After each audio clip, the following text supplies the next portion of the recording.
Mga kababayan, magandang umaga po. Mga kababayan at mga kapatid,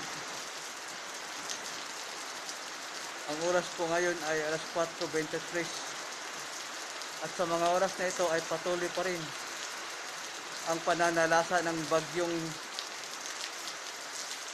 Yulis.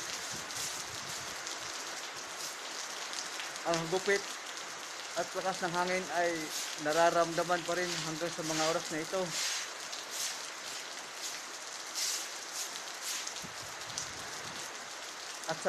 At sa iba pang parte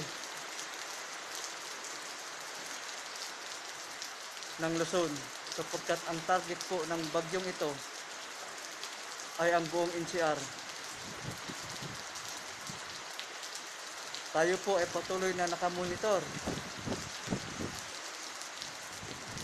upang magbigay alam at maghatid ng kunting balita